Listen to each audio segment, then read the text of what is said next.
If you really want to get a handle on where the internet is headed, you've got to understand Ethereum. And no, it's not just another crypto coin. Think bigger. Think of it as a global computer, basically an operating system for a whole new decentralized version of the internet. And the whole idea really started by looking at what came first. To really get Ethereum, it helps to first understand what it's not. Bitcoin was an absolute game changer, right? It gave us decentralized digital money. But its job was very specific, very singular. Ethereum's vision, well, that was way, way broader. To create a platform where absolutely anyone could build anything they could imagine, all in a decentralized way. So, you might be asking, why did we even need a new platform? Well, it's because all these brilliant developers were trying to build on top of Bitcoin, and they kept smacking into the same walls, over and over again. See, Bitcoin's code was built to do one thing and one thing only: send Bitcoin. It was made to be super simple, and that was on purpose. It's kind of like a basic calculator. It's fantastic for adding and subtracting, but you're never going to write an entire novel on it. You just couldn't build complex apps that could remember things or react in sophisticated ways. For developers with bigger ideas, it was basically a dead end. And this is where the story gets really interesting. A young programmer, Vitalik Buterin, comes along, and in 2013 he publishes this white paper. And it wasn't just suggesting a small improvement to Bitcoin. No, it was imagining an entirely new digital universe.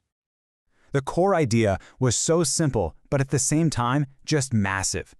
Instead of having thousands of different blockchains for thousands of different apps, what if you just built one single foundational layer, one global computer that was open for anyone to come and build on top of? So how do you actually build on this thing? You use what are called smart contracts. Now, don't let the name fool you. Think of them more like robot vending machines that live on the blockchain. When you put in the right input, they're programmed to automatically spit out a specific result. And it's actually kind of funny. Vitalik himself has said he regrets calling them that. He wishes he'd used a more boring name like persistent scripts, so it wouldn't sound so flashy. Of course, an idea this huge doesn't just become a global powerhouse overnight. Not at all. Ethereum has been tested, it's been hacked, and it's been forged in the fire of some of the most massive, carefully planned upgrades you can imagine. And you can really see this evolution in a few key moments. Back in 2016, a huge hack led to this gut-wrenching decision that really tested the whole community. Then, in 2022, you had the merge. I mean, this was like changing the engine of a 747 while it was mid-flight. It was one of the craziest upgrades in tech history. And then just this year, the Dencon upgrade came along and tackled Ethereum's biggest problem, those pesky high fees. Every single one of these moments made the network stronger. But here's the thing about the merge. It was way more than just a technical upgrade. It completely rewired Ethereum's entire economic model, and it turned its currency, Ether or ETH, into something the world has really never seen before. Okay, first thing, by switching over to something called proof of stake, Ethereum slashed its energy use by over 99.9%. Just let that sink in. With one move, it basically silenced one of the biggest complaints about blockchain and set itself up for a much more sustainable future. Second, they added this brilliant fee-burning mechanism. So now, every time someone makes a transaction, a little bit of the fee just gets destroyed. Poof, gone forever.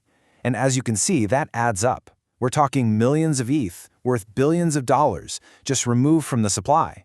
The more people use Ethereum, the more ETH disappears. It's a wild feedback loop. And third, to keep this new network secure, people can stake their ETH. They basically lock it up to help run the network, and they get rewards for doing it. But the crazy part? Look at this. Over a quarter of all the ETH in existence is currently locked away, securing the network. That creates a huge supply squeeze for the ETH that's left to trade. So let's put all the pieces together. What happens when you slash the creation of new coins, you burn coins with every transaction, and you lock up a giant chunk of the supply? You get this.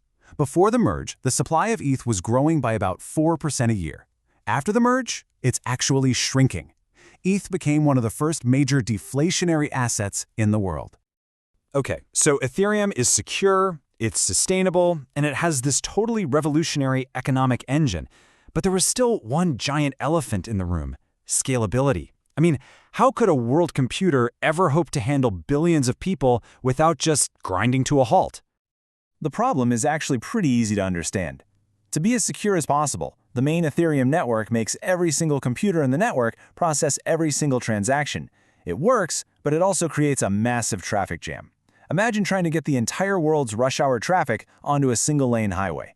You're going to get high tolls and slow speeds. The solution is just brilliant. They're called Layer 2 networks, and you can think of them like a super efficient express bus on that highway. Instead of having a million individual cars clogging up the main road, a Layer 2 network bundles thousands of transactions together off to the side, squishes them down, and then just posts one tiny, cheap receipt back to the main Ethereum chain. You get all the same security, but for a tiny fraction of the cost. And this isn't just a theory, this is happening right now. Remember that Denkun upgrade we talked about? It was built specifically to make these Layer 2s even cheaper, and the impact was instant. Fees on these networks went from, say, 30 cents down to less than 5 cents. Sometimes they're literally a penny. This is the kind of change that opens the floodgates for millions of new users. And that kind of brings us full circle. Bitcoin proved to the world that we could have a new, decentralized kind of money. But Ethereum, with its programmable code, its deflationary money, and this incredible scaling ecosystem, it's aiming for something so much bigger. It's not just about a new way to store your money. It's about building the foundation for a whole new kind of open, global economy. And that is an idea that could change everything.